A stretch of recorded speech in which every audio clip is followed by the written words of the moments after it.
Au nom du Père et du Fils et du Saint-Esprit, ainsi soit-il. Aujourd'hui, c'est la solennité de l'Épiphanie, c'est aussi la fête de la Sainte Famille. Et je voudrais parler de la Sainte Famille elle-même. Quand les rois mages arrivent à Bethléem, l'Évangile nous précise bien qu'ils trouvèrent notre Seigneur avec sa Sainte Mère. La Sainte Famille, c'est le modèle parfait des familles catholiques, évidemment. C'est aussi le modèle de notre vie spirituelle, puisque nous devons en toute chose être conformes à notre Seigneur. Nous devons être d'autres Christ, et donc quand nous nous agenouillons au pied de la crèche, nous essayons de nous imprégner de l'esprit de l'enfant Jésus, de l'imiter dans sa pauvreté, son dénuement, son renoncement. Mais une des choses certainement que nous ne devons pas négliger en méditant devant la crèche, c'est de voir combien il a voulu être dépendant de Notre-Dame et de Saint Joseph. En toute chose, pour toute chose. Il s'est présenté comme un tout petit bébé et donc complètement dépendant. La Sainte Famille est tout entière consacrée à notre Seigneur, bien sûr. Elle n'existe que pour ça, pour l'incarnation, qui elle-même est ordonnée ensuite à la rédemption.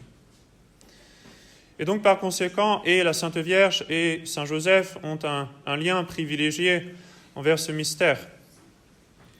Si nous sommes destinés en effet à être un autre Christ, nous devons dans notre vie surnaturelle, comme l'enfant Jésus, avoir Notre-Dame pour mère et avoir Saint Joseph pour, disons, père nourricier, comme patron. Notre-Dame s'est unie à notre Seigneur d'une façon privilégiée dans l'œuvre de la rédemption. Elle a conçu notre Seigneur par l'opération du Saint-Esprit. Et vous savez que nous disons qu'elle est la co-rédemptrice, c'est-à-dire unie avec notre Seigneur, elle a participé au salut du genre humain d'une façon particulière. Elle est la médiatrice de toutes les grâces à cause de cela également. Nous célébrons ça à la fin du mois de mai. Saint Joseph n'a pas ces titres-là, c'est vrai. Cependant, Saint Joseph, quand même, est le patron universel de l'Église, tout comme il fut le père nourricier de l'enfant Jésus. Et donc c'est parce que c'était justement le père, d'une façon spéciale, de l'enfant Jésus, le père nourricier, le père adoptif, on peut lui donner beaucoup de noms, tous ces noms sont limités. C'est parce qu'il avait ce rôle-là vis-à-vis de l'enfant Jésus qu'il a un rôle semblable vis-à-vis de la Sainte Église. Mais c'est aussi vrai qu'il doit avoir ce même rôle vis-à-vis de tous et chacun d'entre nous, dans notre vie spirituelle. Donc nous allons essayer de méditer, de nous rappeler, parce que ce sont des vérités de foi que nous connaissons déjà, mais de nous les remettre à l'esprit ce matin, de nous rappeler le rôle de Notre-Dame et de Saint Joseph vis-à-vis de l'enfant Jésus. Le rôle de Notre-Dame est tout déterminé par sa maternité et son heure très importante, qui est la même heure que notre Seigneur, l'heure du calvaire, au pied de la croix. Il y avait là beaucoup de monde. Il y avait Saint Jean, il y avait les saintes femmes, il n'y avait pas Saint Joseph, il y avait Notre-Dame. Mais Notre-Dame s'est associée à notre Seigneur d'une façon particulière qui n'est pas vraie de Saint Jean, qui n'est pas vraie de Sainte Marie-Madeleine, ni des saintes femmes qui étaient présentes. Et on voit justement cette différence entre la Sainte Vierge et Saint Joseph également.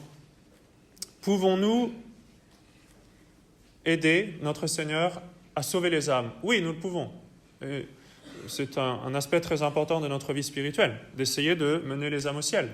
Les parents, déjà, il s'agit tout simplement de vous occuper de vos enfants, de les tirer vers le haut, de les mener au ciel. Et puis, nous pouvons faire beaucoup de bien autour de nous. Tout cela, nous le pouvons par la grâce de Dieu. Mais avant notre propre conversion et avant notre propre baptême, il nous fallait déjà nous-mêmes bénéficier de la rédemption. Nous étions en état du péché originel, au minimum. Peut-être d'autres péchés mortels s'étaient ajoutés par-dessus. Et donc il fallait d'abord être racheté pour être en état de grâce, pour ensuite pouvoir faire quelque chose pour les autres. Mais le mystère de la place de Notre-Dame est tout spécial, justement parce qu'il n'y a pas eu de rédemption, il n'y a pas eu un moment où la Sainte Vierge était en état de péché, il a fallu la racheter et ensuite elle a participé à la rédemption. Sur le calvaire, tout s'est fait en même temps. C'est dans le moment même où elle participe au salut du genre humain que par cette même rédemption, elle est sauvée. Donc c'est en rachetant qu'elle nous rachète. C'est un mystère. Et c'est très important parce que ça souligne que la Sainte Vierge, dans son être même spirituel, dans sa vocation, dans la grâce qu'elle a reçue de Dieu,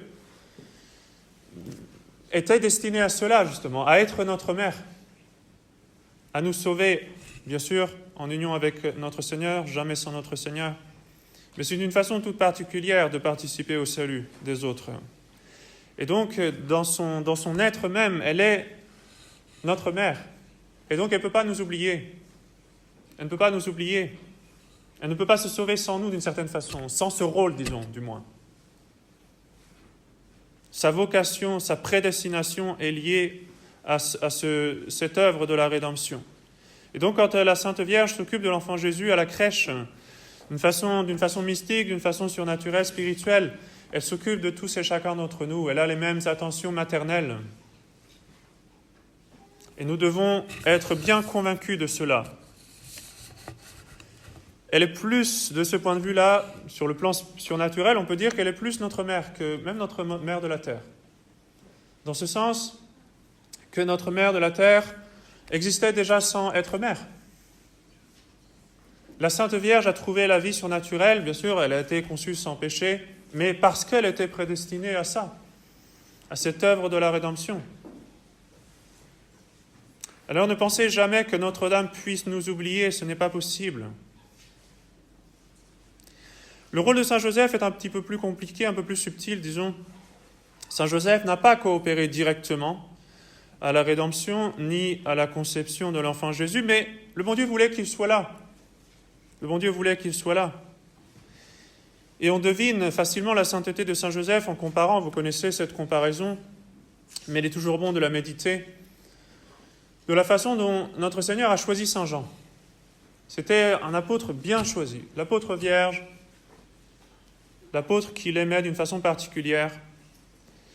Et il l'a choisi pour assister Notre-Dame, pour l'accompagner, comme un bon enfant. Tandis que Saint Joseph, il l'a choisi, le bon Dieu l'a choisi pour être le chef de la Sainte Famille, pour guider la Sainte Vierge, pour guider Notre-Dame du Bon Conseil. C'est un rôle tout particulier.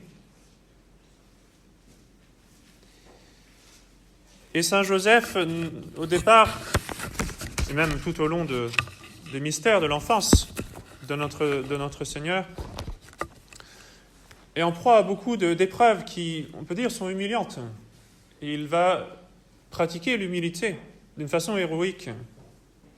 D'abord, Notre-Dame et Saint Joseph sont mariés. Donc avant même la naissance de notre Seigneur, ils sont mariés, c'est un mariage réel.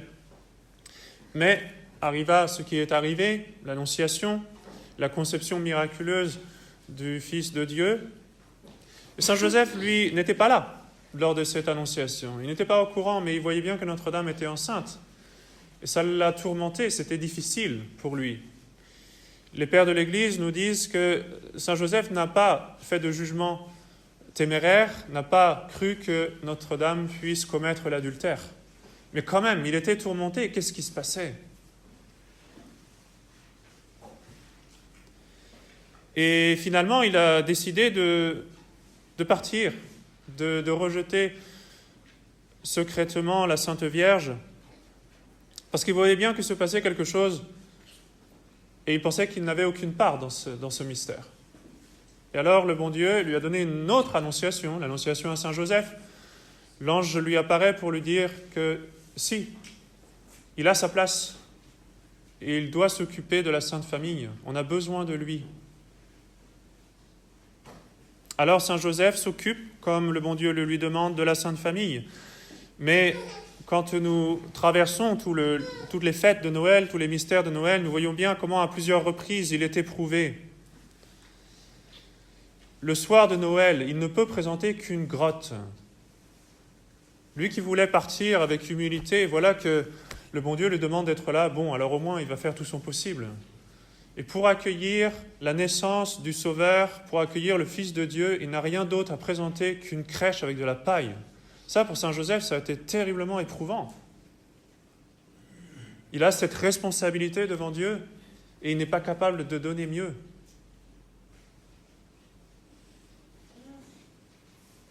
C'était par la providence de Dieu Et Saint Joseph, quand même, a eu la joie de pouvoir porter dans ses bras l'enfant Jésus.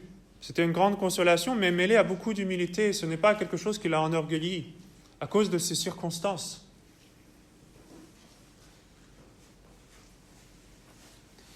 Mais le bon Dieu a utilisé même ce décret de l'empereur pour que Saint Joseph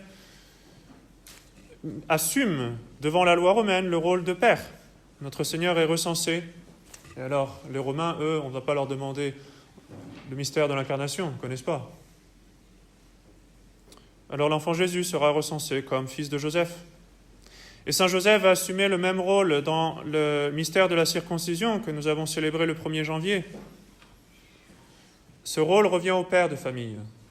Donc vraisemblablement, c'est Saint Joseph qui a versé les premières gouttes du précieux sang. C'est très symbolique, c'est très fort. Parce que ça veut dire que c'était justement son rôle. Le précieux sang qui commence à couler le jour de la circoncision, ce n'est pas encore la rédemption. Notre Seigneur a voulu que tout dépende du moment du Golgotha. Mais quand même, c'était les prémices de ce sacrifice. Ça représente bien ce que Saint Joseph devait faire. Les prémices, c'est-à-dire tout préparer. Quand Saint Joseph guide la Sainte Vierge qui porte l'enfant Jésus au temple, il entend la prophétie de Siméon. Bien sûr, elle est destinée d'abord à l'enfant Jésus et à Notre-Dame. Un glaive percera le cœur de Notre-Dame. Mais Saint Joseph qui entendait ça, imaginez un petit peu ce qui traversait son esprit à lui. La Sainte Vierge, c'était tout pour lui. Notre Seigneur, c'était tout pour lui. Il n'y avait pas de chose plus importante sur la terre. Et on lui demandait de tout préparer, mine de rien, on peut dire. Un peu comme Abraham, quand il avait été envoyé par le bon Dieu pour aller sacrifier son propre fils.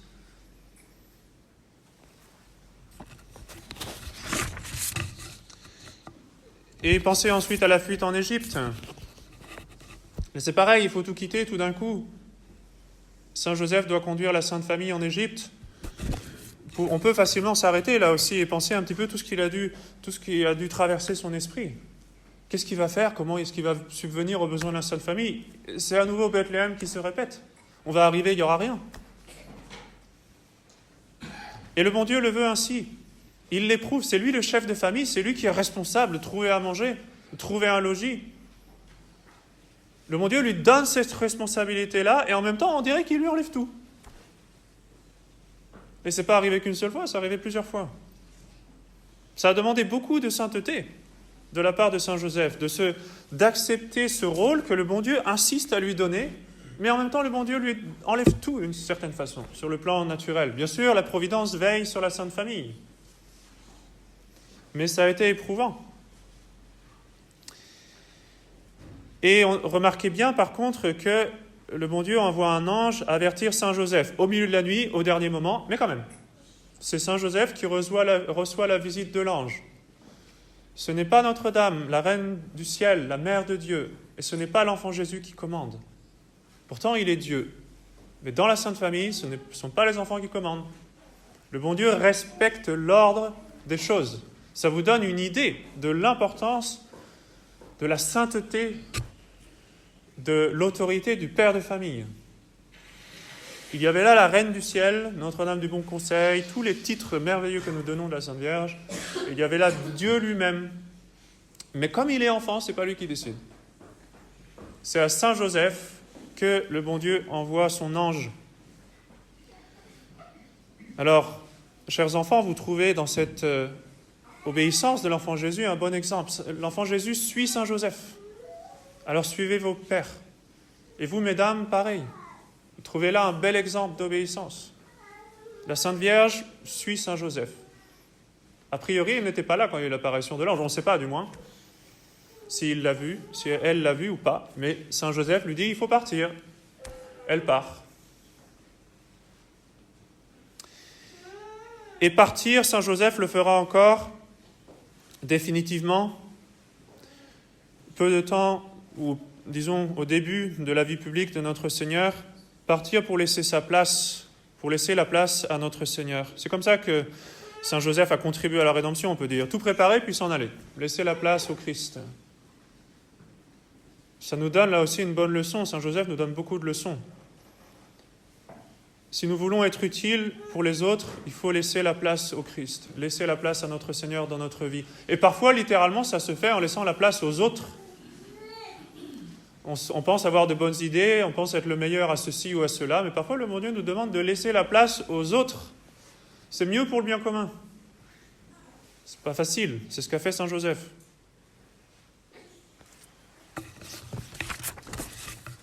Alors, à cause de tout cela, Saint Joseph est, nous pouvons le dire, notre père spirituel. Le pape Léon XIII nous dit que Saint Joseph a une sorte d'autorité paternelle sur les catholiques. Voici ce que Léon XIII enseigne. Il parle à la fois de la Sainte Vierge et de Saint Joseph. La Sainte Famille, nous dit Léon XIII, la Sainte Famille que Joseph gouvernait avec un pouvoir en quelque sorte paternel, contenait en elle-même les prémices de l'Église naissante. De même que la très Sainte Vierge est la mère de Jésus-Christ, elle est aussi la mère de tous les chrétiens qu'elle a enfantés sur la montagne du Calvaire, au milieu des suprêmes souffrances du Rédempteur crucifié. Jésus-Christ est aussi comme le premier-né des chrétiens, lesquels, par l'adoption et par la rédemption, sont ses frères. Telles sont les raisons pour lesquelles le bienheureux patriarche regarde comme lui étant particulièrement confié la multitude des chrétiens dont se compose l'Église, à savoir cette immense famille répandue par toute la terre, sur laquelle, en sa qualité d'époux de Marie et de père de Jésus-Christ, il possède une autorité quasi paternelle. Il est donc naturel et très digne du bienheureux Joseph que de même qu'il subvenait autrefois à tous les besoins de la famille de Nazareth et l'entourait de sa très sainte protection, il couvre maintenant de son céleste patronage et défend de l'Église de Jésus-Christ.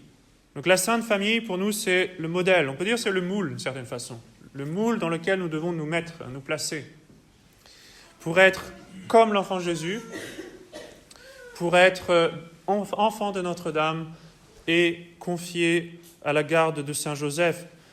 Vous connaissez, je suis sûr, cette image que Saint Louis-Marie de Montfort a donnée, quand il a comparé le pouvoir, justement, que Notre-Dame a de nous rendre semblables à son Fils, à cet événement de la Genèse, quand Rebecca a obtenu pour son fils Jacob la bénédiction qui aurait dû être donnée à Ésaü, le premier-né. Eh bien, dans le livre de la Genèse, nous avons une autre situation semblable avec Joseph de l'Ancien Testament, qui préfigure Saint Joseph.